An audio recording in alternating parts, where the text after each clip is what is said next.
Okay, yes. Okay, this is the sheet. I'm going to take advantage, I think, but we'll see how it goes.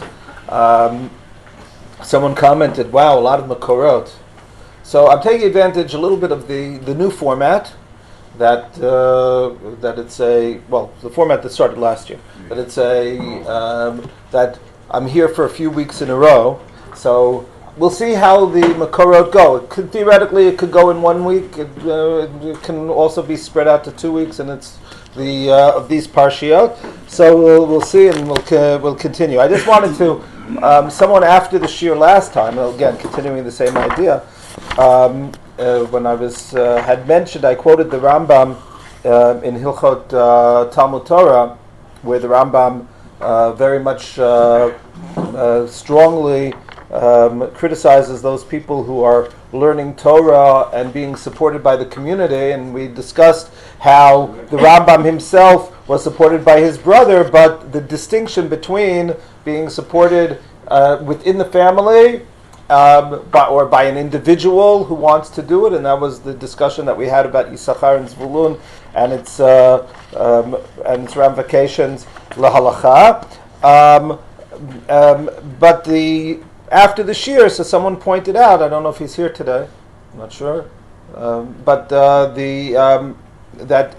another Rambam, which I just want to mention. It's the Rambam which is frequently quoted with regard to the p'tur that in the Haredi world for what's known as Taraso Umnaso, Tarato Umnato, where someone who says that he's devoting his life to Limud Torah, and as a result should be freed from other responsibilities to the klal. And that Rambam reads the following. It's the last Rambam in Hilchot Shemitah B'Yovel. It's the last Rambam in Hilchot Zra'im. The Rambam had I wouldn't call it a habit, but basically many of the svarim of, maybe all of them actually, of the Yad of the Mishnah Torah, the Rambam would end with a piece which was partially philosophical, metaphysical, etc., depending on the like. So here, after in the end of Zra'im, he talks about the Leviim and their role and Matanot, etc., and he says the following. Kol Shevet Levi, this is, I said, he says the idea that Shevet Levi does not get a nachala, Shevet Levi does not have a portion in Eretz Yisrael, and he says, V'lama, this is halacha yud bet, lama lo zacha Levi b'nachala Yisrael v'zata, and this is a connection to the shir now. Why doesn't Shevet Levi have a chelek, have a portion in the inheritance of the land and in the bizah, in the spoils of the land, okay, as well? And the answer is mipnei shehuvda la'avodat Hashem u'lusharto la'orot rachav ha'yisharim u'mishpatav ha'tzadikim la'rabim. Because they were chosen to be the teachers, they were chosen to be the people who are going to allow for the spread of Torah. Yoru mishpatecha liYaakov v'toratcha liYisrael. That they should be the ones teaching Torah to the Jews, and therefore they shouldn't be involved in the mundane and receiving a nachala and having to deal with everything that goes on with that. And then the Rambam says, "V'lo shevet Levi bilvad al kol ish va'ish mikol ba'ei olam." Not only shevet Levi, but any person who decides to take this upon themselves, asher nadvaru cho'oto v'hevino mada'o lihibadel la'amod lifnei Hashem u'lisharto u'l'avdo l'deyat Hashem, so who separates himself in order to stand before God, to serve Him, to know God, lahalach yashar kamo she'aso Elokim ufarak be'al tzavaro o lacheshbonot harabim asher bikshu b'nei adam. And so, as a result, he takes off the yoke of the accounting of the rabbim that everyone is responsible for. Harei ze nitkadesh kodesh kodashim v'yeh Hashem chelko v'nachlato la'olam u'l'olmei alamim. So then he's kodesh kodashim, and God becomes his nachala forever. V'yizkeh lo b'olam hazeh davar hamaspik lo. This is the line that was important. V'yizkeh lo b'olam hazeh davar hamaspik lo k'mo shezacha l'kohanim l'alviyim. And so he will merit in this world enough to get by, the same way that the Kohanim and Leviim had this. And so it was brought to my attention because he said, after all, I had said that the Rambam was so much opposed to being supported. Here the Rambam is saying that this person is indeed will merit the means for his support. From whom? From whom? That's the question. Right? So I don't think that there's a stira between these two Rambams. Well, the Leviim had 42 cities. Okay, so the Rambam, because they have, again, the Leviim themselves have it, and here the Rambam isn't saying that you should live off of the tzedakah. It just says the person will have, he will find support. He'll be able to. In other words, he has to have this person has to have bitachon that it will happen. Now, the discussion, Rav Lichtenstein has his article in Yeshivat is there. So he points out in this particular Rambam, he says he doesn't have a problem if someone decides to do this, right? If they indeed go to the extent that the Rambam says, Asher nadvaru choloto ve'evinu mada'oli badel amod lifnei Hashem l'sharto u'lavdo. In other words, it's someone who totally separates himself from all of the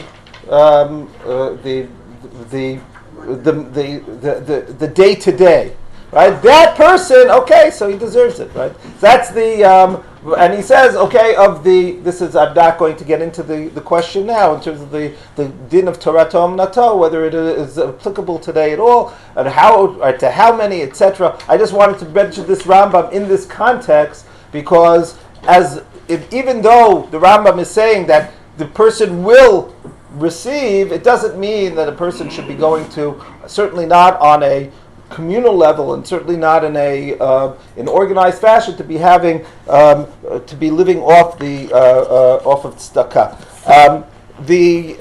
Again, on the individual level, that's what we spoke about last week. That's something else. But now to get to this particular shiur, and with that segue point in terms of the biza, for all of Am Yisrael gets the spoils of Eretz Yisrael when they come in. Then we're going to see, hopefully, we'll reach a modern day tshuva from 75 years ago in that regard. But before we get to that, there's a question which has already been bothering, all the way to at least from the time of the Gemara, and we'll see the Gemara in a moment, that how the Jews leave Egypt. And here, back in the Parshat Lech Lecha, so Hashem had told Abraham in the Brit Ben Abtarim, "Vayomer Avram Yadoa Teda Ki Geri Ezaracha Ba'aretz Lo Lahem Va'avadum Ve'inu Matam." This is the first source. 400 Shana V'gam Et Hagoy Asher Yavodu Dan Anochi Va'achareichen Yetzu B'Chush Gadol. Right? So they're going to serve for 400 years, however you make that accounting for 400 years, and then they're going to leave, and I will judge the people that will have enslaved them, and they will leave with great wealth.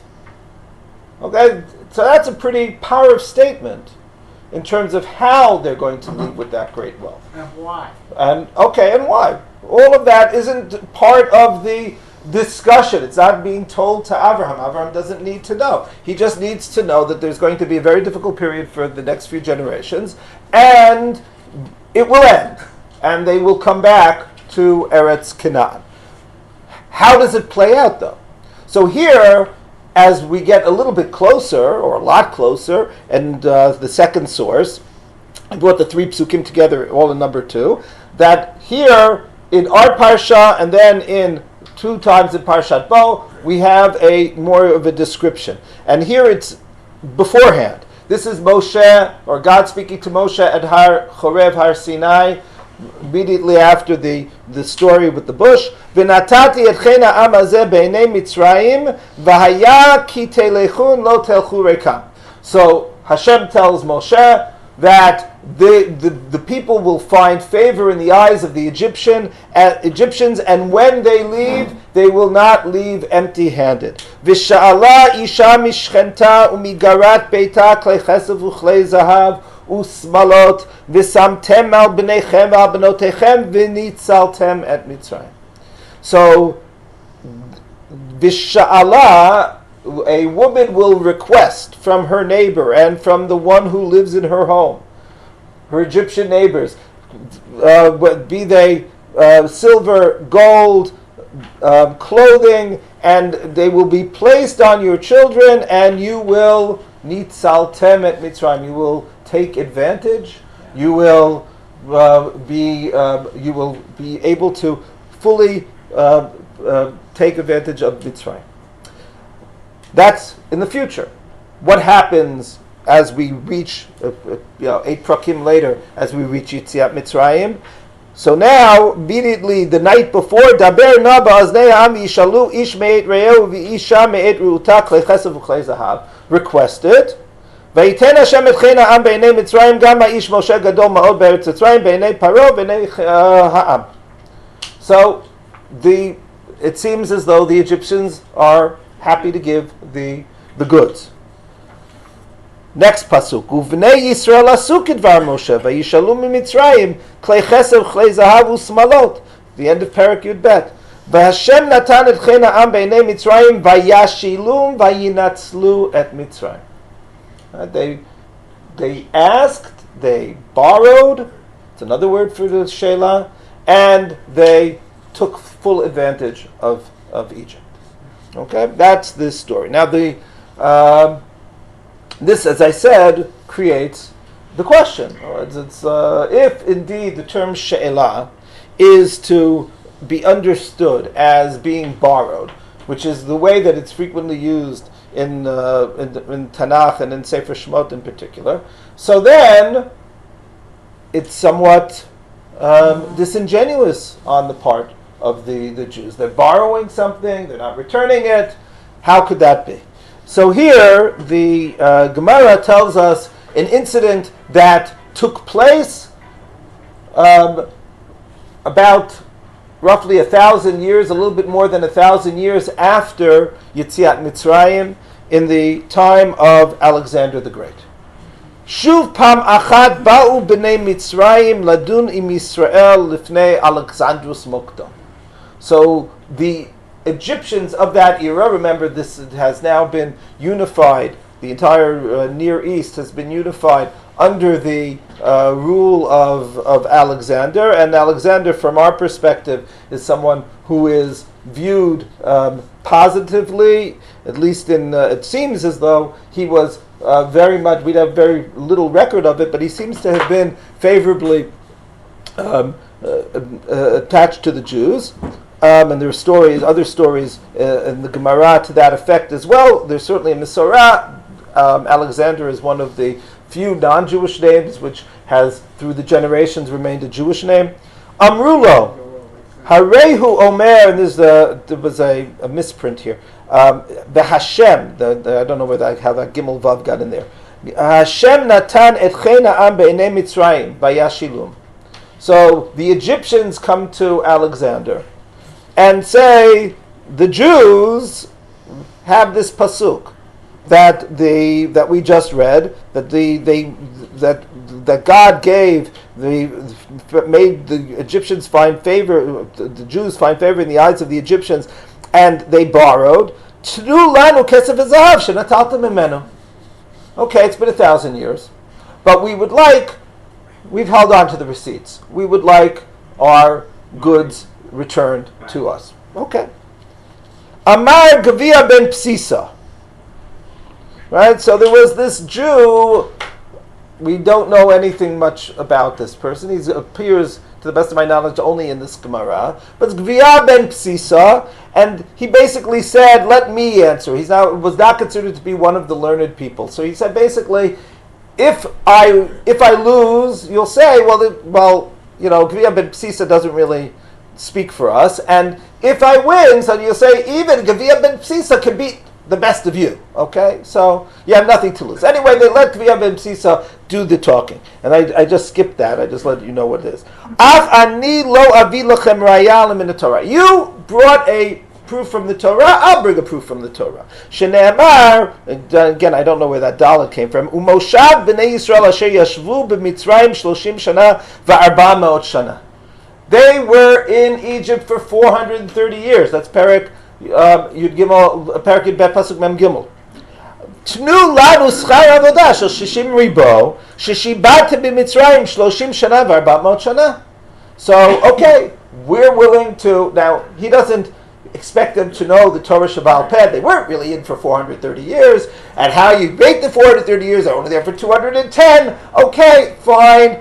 But okay, it's a Goyish cup. But this is what we're doing. You want to work with Psukim? We're working with Psukim. So that... Mathematically, what? Mathematically, the number of years they were enslaved is Hamushim. Okay, so all of the drashot. But he doesn't talk about drashot. He says, let's just look at the text. 430 years. You want to say that based on our text we took, so look at what we did for the Egyptians. Amar lehen, so we won 430 years of 600. They were at 600,000 for all 430 years. Okay? But we won our wages for 430 years, and you tell us who wins what. Amar lehem Alexandrus Mugdon, chasiru lo tshuva. So Alexander said, oh, sounds reasonable.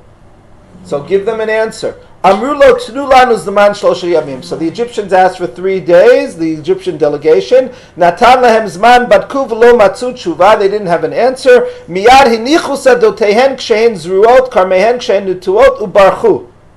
V'ota shana shvi'it haita. So basically, they did the Jews a double favor. They left them, in other words, not only did they forget about the bill, but they left them current biza, current spoils, and this was sort of like a heter mechira without a heter mechira. It was already grown under the non-Jewish ownership, and so as a result, it didn't have kedushat shvi'it, but it was all of these fields just ready for the taking. Okay, now this idea basically that says, well, what is this saying? Okay, you're taking the money. It's a little sketchy, but at the same time, we are willing to do that, or God is willing to do it, because the Egyptians have there's a bill of debt that the Egyptians owe us, and this is fair pay, not only fair play. Okay, that seems to be the argument. This, by the way, is exactly the moral argument that Lincoln, here in number 4, in his at the end of the Civil War. So when he speaks of if God wills that it continue until all the wealth piled by the bondsman's 250 years of unrequited toil should be sunk. In other words, basically, he's saying that in the second inaugural address, he's saying that everything that has happened to both the South and the North is deserved because of the iniquity of slavery, and all of the fallen soldiers, all of the casualties, all of the destruction, all of that is because of this unrequited toil. That has been unpaid for 250 years, and until all of that is paid to the last dime, so this punishment, it's a very frum drasha that he has in the second midah keneged midah. I mean, it really is very Lincoln was very frum. But having said that, so this is the idea of the Gemara. I don't think that Lincoln was familiar with the Gemara, but this is the idea. In other words, we had 210 years, they had 250 years, but basically it's the same basic idea, right? And the question, even to this day, we might talk about. It's a reasonable discussion to talk about reparations for American slavery. Not saying that it's necessarily will come to the conclusion that the United States owes anyone at this point, but it's a reasonable discussion to have. Yeah.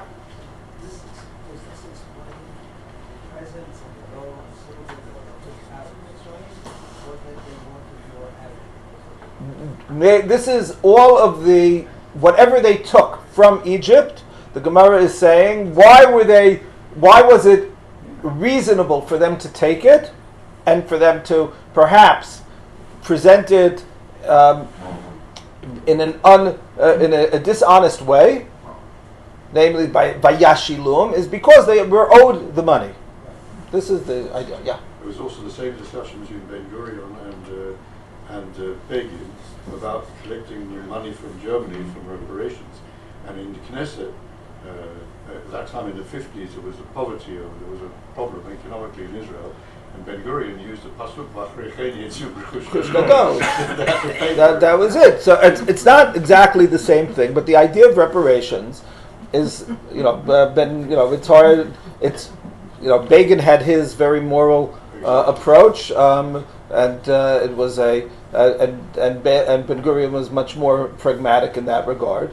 But it is a similar type of discussion, though again it's not identical. The Rashbam, by the way, just that we should take a look. The Rashbam takes a different tack in order to avoid the, if you will, the ethical problem that's involved. Vishala, number 5, Shala isha mishchenta b'matana gmura v'chaluta. So the Rashbam says the question arises because you're mistranslating the word. If you're saying they shall borrow, so then that's disingenuous. But if you're saying v'sha'ala means that they request and they're given, so then that removes at least part of the difficulty. Certainly the part which would be connected to the dishonesty that's involved.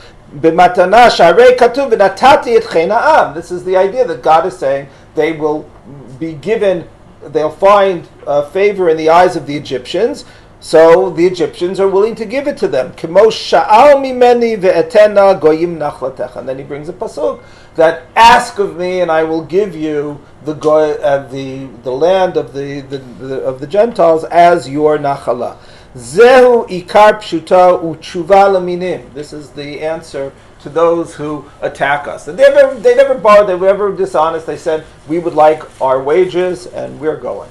And they were given it. Okay. Ibn Ezra disagrees. Ibn Ezra says, Gam amar Hashem kasher aseh niflaot b'Mitzrayim v'yot Yisrael krovim letzeit v'sha'ala v'lulei shenatan Hashem lahem hachen lo haya notnim lahem klum. It wouldn't have, they would have, if the Egyptians they had to be persuaded, we'll say. Right? To have this, to find favor in their eye, otherwise they would have not given the Jews a red cent. V'da ki davar gadol haya, v'tzadikim gmurim hayu Yisrael. You should know that the Jews were tzadikim. Why were they tzadikim? Shelo gilu hasod. Nobody told the Egyptians that, we're saying, psst, psst, we're borrowing, we're not coming back. Nobody bothered to tell them. That's what makes them the tzadikim. V'hu sheparo chashav al divrei Moshe derech shloshat yamim she'elchu v'yashuva al Mitzrayim. So Paro thinks it's 3 days. After all, remember what's going to happen in Parshat B'Shalach. When the Jews don't come back, that's when he's going to go chasing them, etc. V'chalila shahanavi diber kazav. God forbid that Moshe should have spoken falsely. Ki lo amar la'olam nashuv. If you take a look carefully, he said we're going to go a 3-day journey. He never said we're going to come back. Okay?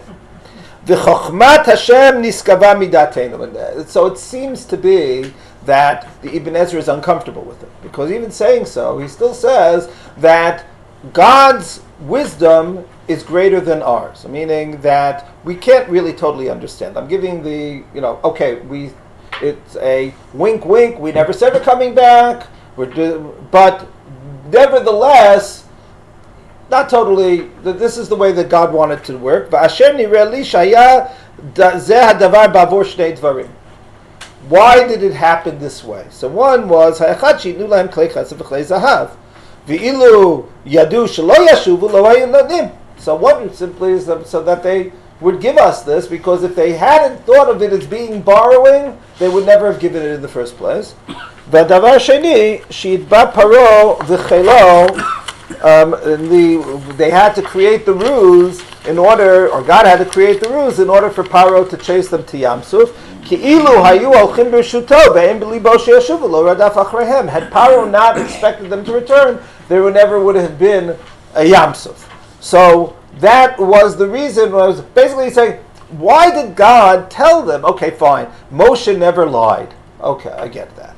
But why didn't Moshe simply say, we're leaving? Right? We've gone, Kadosh Baruch Hu has invested in a year of 10 makot. Right? And so we're leaving. That's it. Not that we're going to go derech shloshet yamim bamidbar, right? But we're going to go to Eretz Canaan. Exactly what God told Moshe. Moshe should have told Paro. Why was he telling him, even if you want to say, okay, you don't read between the lines. But why couldn't he be straight up? And so Ibn Ezra says, in order to create the Yamsuf, in order to create the this fact that we're going to leave with all of the spoils. So the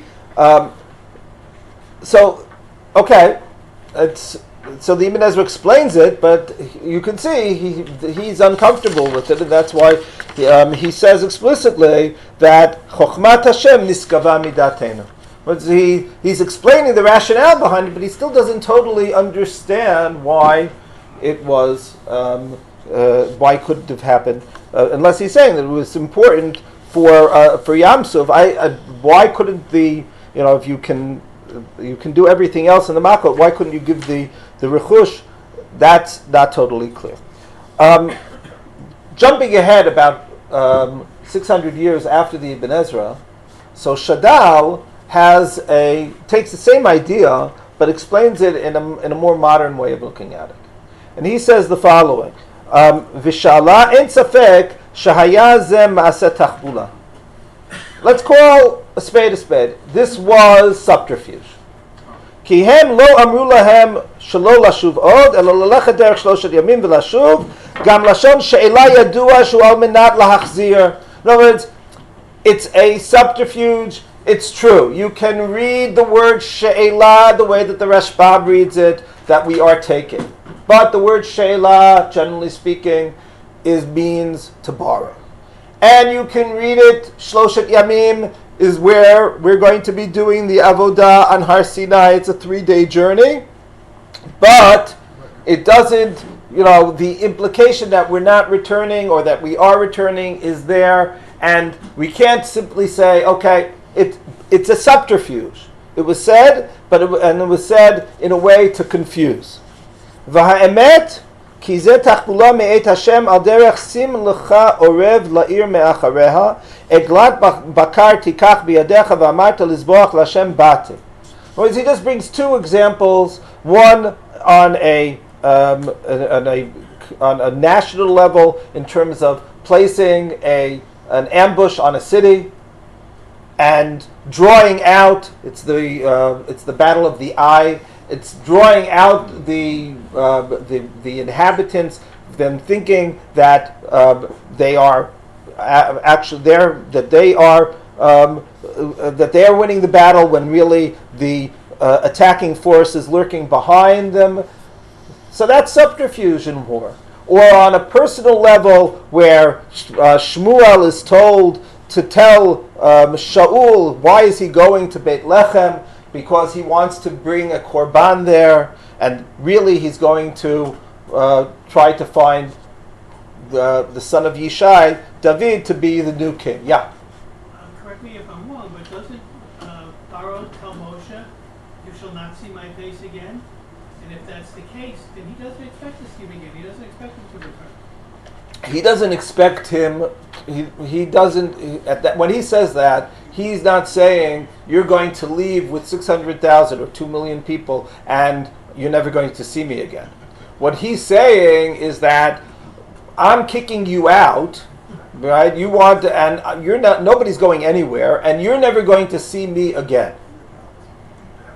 In other words, right? It's there's a bit of a nace there also, which is important that Paro never just simply executes Moshe, or tries to execute Moshe, but he says, "You're never going to see me again. You're not welcome in this palace anymore. I don't want to hear your pleas for your people." That's what he's saying there. Yeah. Not sure why it's needed to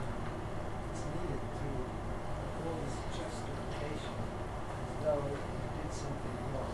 In other words, we were all enslaved hundreds of years and persecuted, and male children were killed, etc.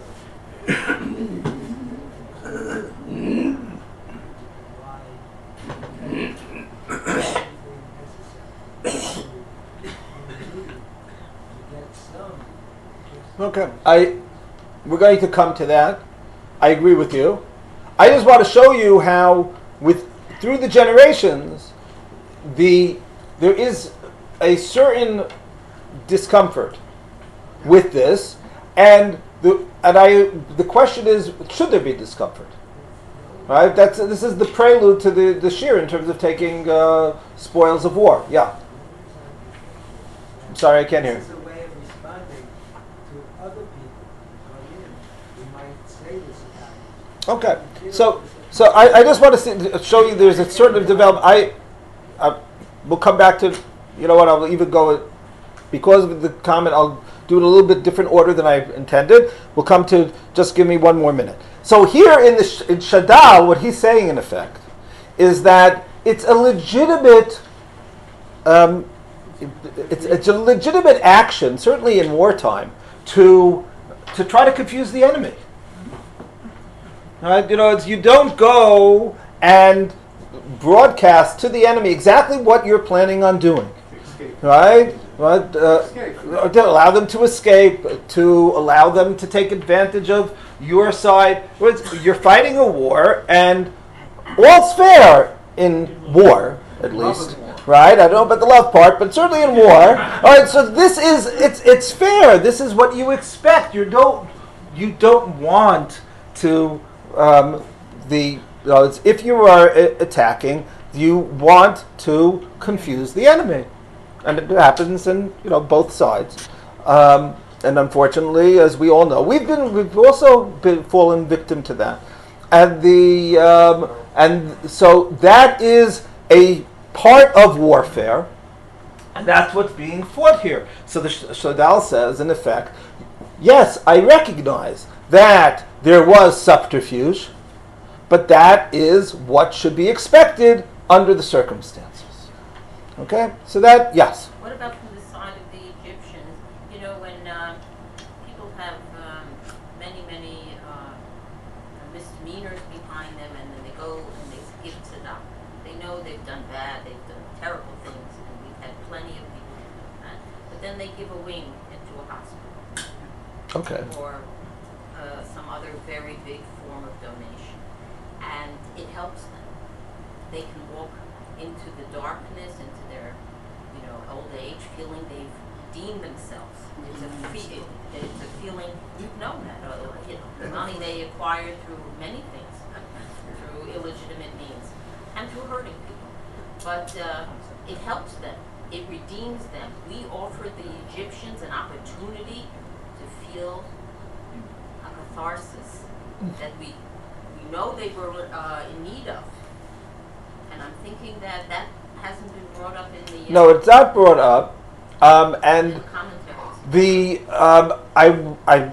It's a very, very modern way of looking at it. It's also a question, by the way, whether we... this also connects a little bit. This was part of I didn't get to this part of the shir. Do we have this last week?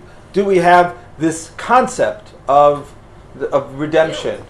Of dealing with it? It's a guilt offering, but is that something which is only in the psyche of the donor, or do we view it as being legitimate? In other words, is that legitimate from a from that we hold to guilt offerings. Oh, well, yes, but I'm just trying to say it's not as it has to be looked at very carefully.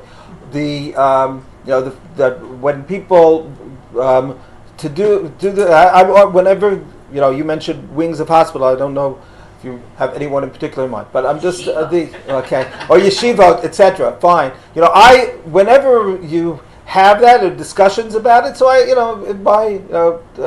always think back to the first Godfather movie, where you have the juxtaposition of the scenes of the hits going on and the church services going back and forth, right? Very, very powerful scenes, and it's very clear that within the context of of the movie, that that is part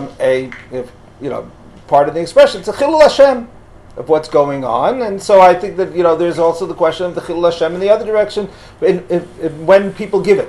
But in terms of for them to feel the catharsis, in other words, to say, okay, we are now recognizing that there are, because the Egyptians could have done that, right? Even before the very first Makkah, right? Had Paro just said, "You're right," right? And that seems to be part of what the Egyptians have to go through. That Paro has to release the Jews out of his own free will, and to recognizing Hashem at-Tzaddik v'ani v'ami ha-Risha'im.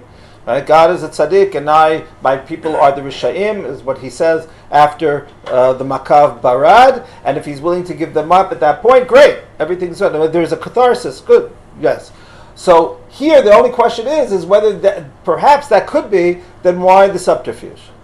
Then why Sha'ala? Why the idea? If you are saying, okay, listen, this is time to recognize that for the last 200 years there's been something wrong, so be upfront with it, right? So that's the question. I just want to we'll jump because of the question to the last makor here, and it's a Gemara in Brachot, number 27. So the Gemara says.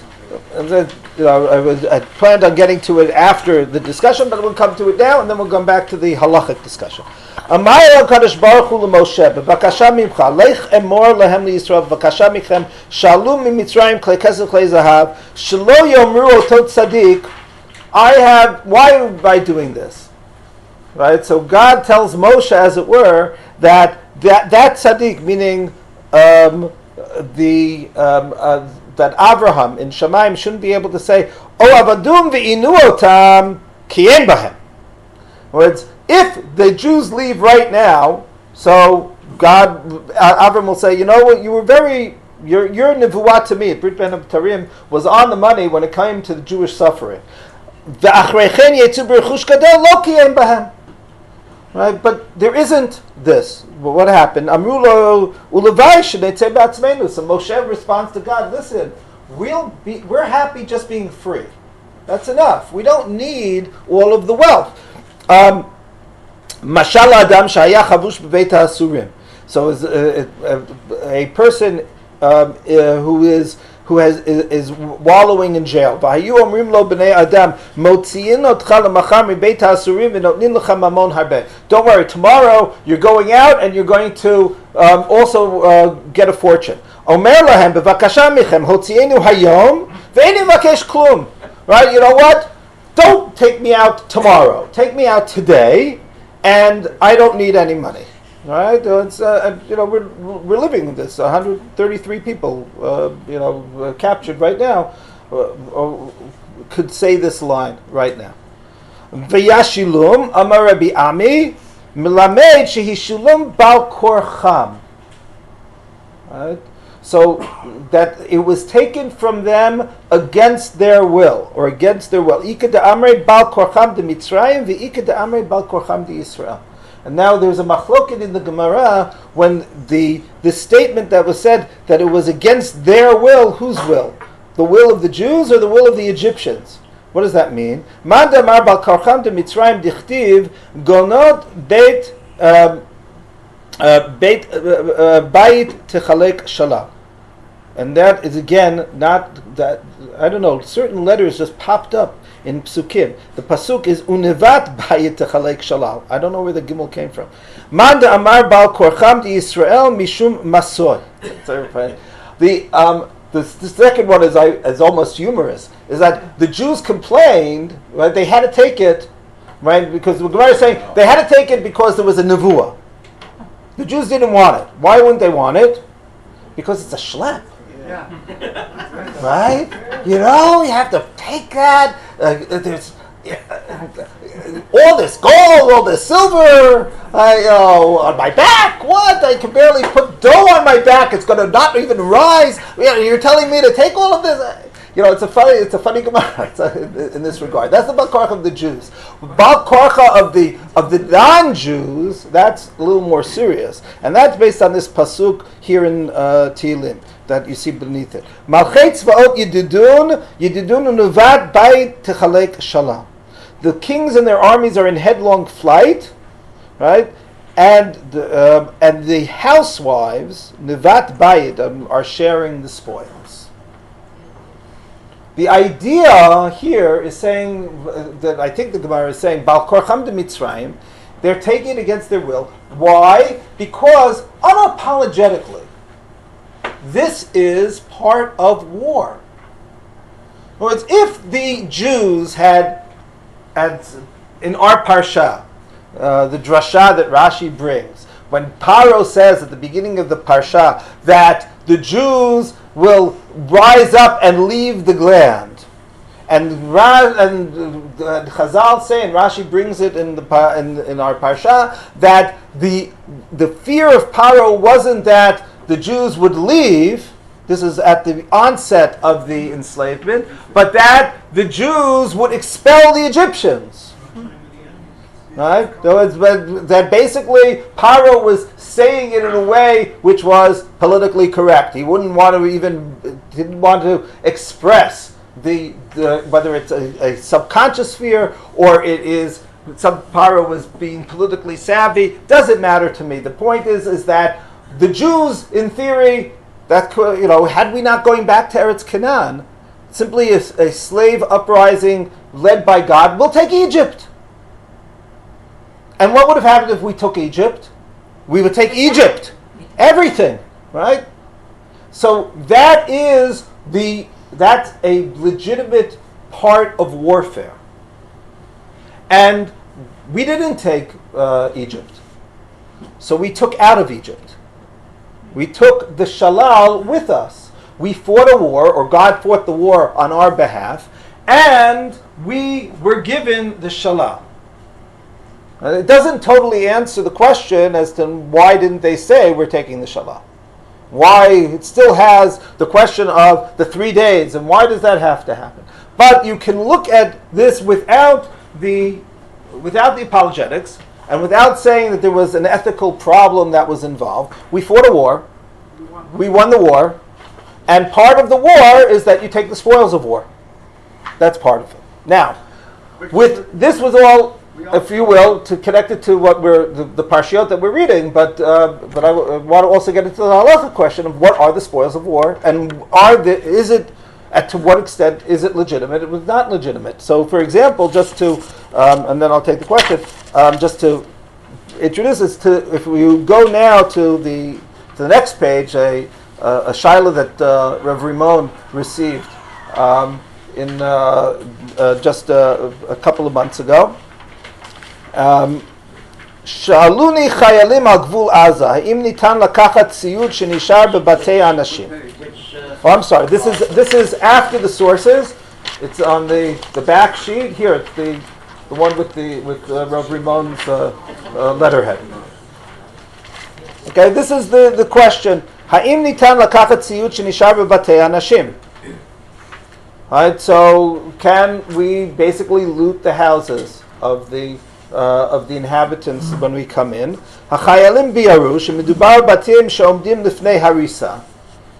Right, so, and this is and this has been carried out quite extensively. Kevan she'yeshcha she'yitchabu behem tzalafim meuchar yoter v'yisaknu et hachayalim shelanu. that they're taking homes, looking for the tunnels, entrances, etc., and then the houses are leveled, because there are two types of, as I've learned from my sons and sons-in-law who are in Gaza, right? There are two types of battles. They were first trained the b'lechima b'shetach banui, right, to fight in urban warfare, and now they had to be retrained to lechima b'shetach harus, to be fighting in destroyed areas, because it's a different kind of warfare. And part of it is to basically to remove the problems, so that you don't have snipers and the like who will reoccupy those homes. And so, okay, so now the house is going to be destroyed, and whatever the contents are going to be destroyed. So, so can we take it? It's probably some people said baltashchit. We don't want to do it. Right? So also, if they're taken out, so then when if anyone returns, so then they shouldn't benefit from it. So that's the question. Right? There have been all sorts of questions along the lines, and we'll get to his tshuvas. I think, looking at the clock, I think that this will be a two-part shir that we'll be doing. But so let's begin, though, the halachic discussion to get to it. I'll just bring you another couple of examples on both sides, meaning when we are victorious, and lo aleinu when we have lost, just to give you a sense of some of the real questions that we have. So for example, back to source number 8. So this is a tshuva of Rav Tzvi Pasach Frank from 1949. Bishnat Tafshin Tet, Bereshit Milchemet HaShichrur. So in 1949, in the beginning of Milchemet HaShichrur. So this is, I don't know about the beginning, this was sort of the middle. It's the spring of 1949, and it's almost a full year into the war. Haya machzor gadol b'maror lepesach. There was Yerushalayim, it's war time, there isn't lettuce to be had. V'rabim mitoshavei Yerushalayim yardu l'chvar ha'aravi hanatush dir yasin. So many of the people in Yerushalayim go down to what is now Har Nof, and go to Dir Yasin, which had which had been captured by the Etzel. Shenilka b'idei Yehudim k'dei lilkot sham. So there were fields that had been planted. There was lettuce in those fields. And now people are going down and taking the lettuce. V'nishalti al yedei hagaon Rav Ezra Atiya Rosh Yeshivat Parat Yosef. So he was in effect the Sephardi chief rabbi of Yerushalayim. Im efshar letzeit b'maror zeh yedei chova. Can you be yotze with this maror? D'lechora have gezel akun u'maror hagazul lo yotzim yedei chovato. So you're taking from the Arabs. It's been abandoned, but still it's Arab fields. And so now, is this the type of? Can you be yotzei halachically with this maror? Is this considered to be legitimately yours, or is this considered to be stolen goods? That's the question. Okay. Okay, so we'll see what his answer is, but that's the question. Apparently, the assumption was, and maybe this is why he talks about it, saying that this is this is. I don't know when this. I have to look at it to try to see if I can see when the tshuva was actually printed and brought, because he's looking at this retrospectively. So at the time, the question of whether the Arabs are going to return or not is still up in the air. Is this to now we would say, okay, they left those villages were abandoned, and much of the pre-1967 borders are built on those kind of abandoned site. So we look at it in one way today, and probably he's looking at it in a similar way, let's say in the 1950s when he's writing this, or he's printing it, but in 1949, in the middle of the war, it's a little bit different. Yeah? Isn't part of this dependent on the war? Who started the war? In other words, All of the answers we have to get to. what's the war? I'm just presenting the shaila. It's there. I'm not. We'll get to it. I'm not. Okay. I just presented the shaila. Now I just want to flip it to a much. That's where, thank God, we were victorious. And now a question that comes up where out of the ashes of the Shoah, number 9. And this is, and you just see the people who are there, right? Both Rav Tzvi Pesach Frank in the first tshuva, along with Rav Ataya, and now the Psak Din. So this is in the I forget the year. I thought I wrote the year. It's in the 1950s. So here's the case, right? But this is the transcript of the proceedings of the rabbinic court. In Yerushalayim, and the Dayanim are Rav Adas, Rav Elyashiv, and Rav Zolti. Zichronam Livracha, Gedolei Olam. And this is the case. Ani be Ungaria Meir Makov. Hayali Keter Torah Prati. So there was a keter on the Torah, Shahayiti Machzik Etzel Shachen Shaya Gar Karov LeBeit HaKnesset. So I owned the silver crown for this Torah. Uv'chol Shabbat hayu mekashtim et Sefer HaTorah sheli she'amad bebeit HaKnesset beketer zeh b'imot HaShavua haya keter bebeito shel HaShachen. So the Sefer Torah was in the shul.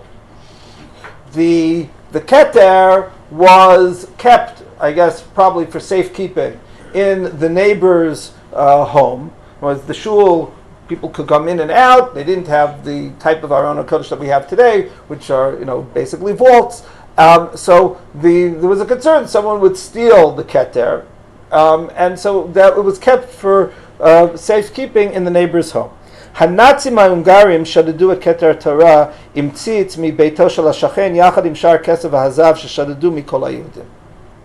So, along with all of the rest of the silver and gold that the Jews had, so so he stresses, by the way, that it's the Hungarian Nazis, Hungarian fascists, the Iron Cross, that this is the that took it.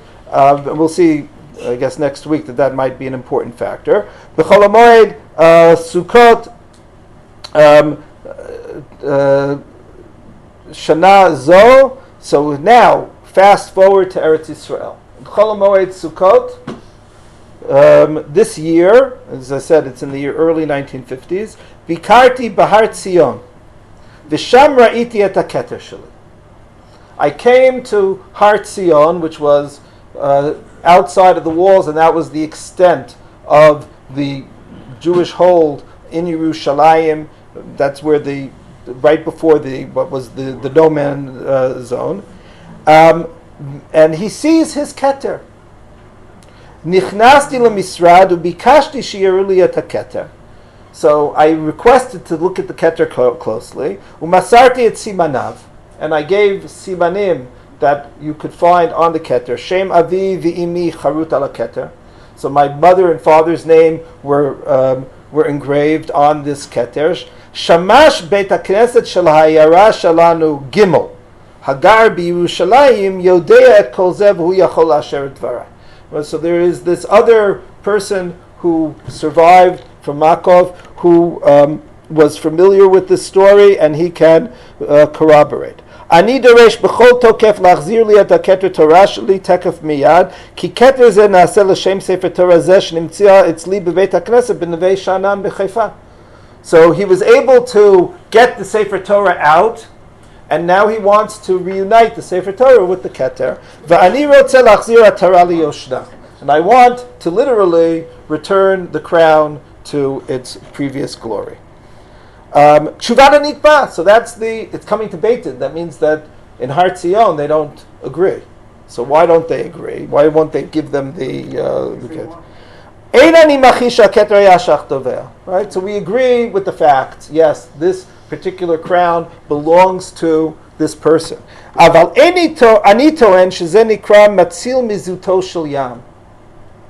we say that no, we saved it from Zuto Shel Yam, is from the depths of the sea. Meaning, this was, at this point, we'll say in 1944, it's in Hungary, Makov. So, from the perspective, nobody ever expected to see this crown again. It was hefker in effect.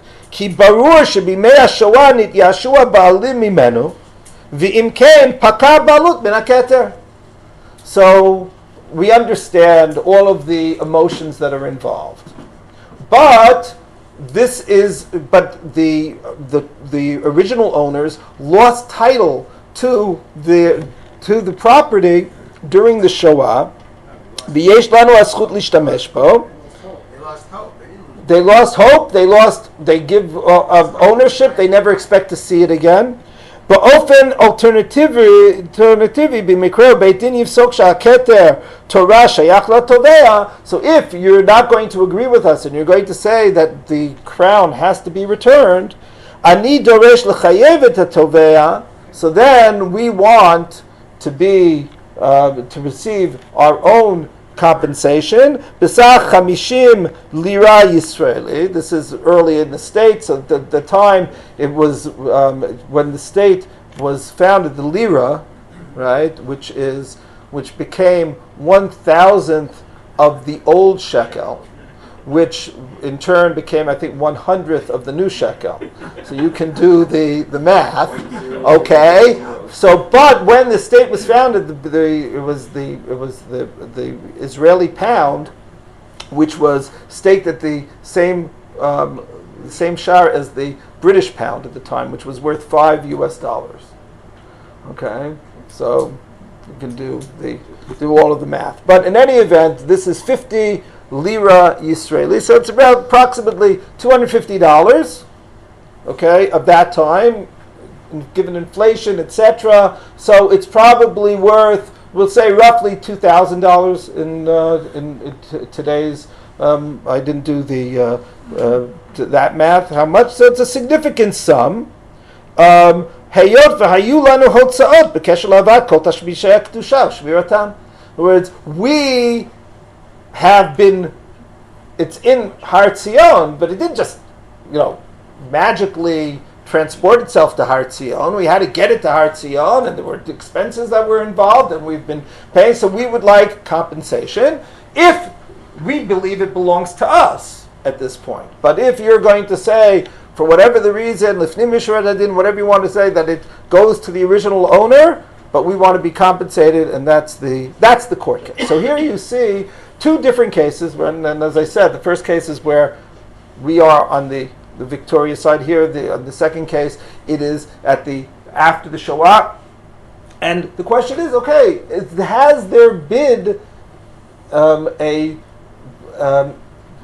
call it a transaction of sorts?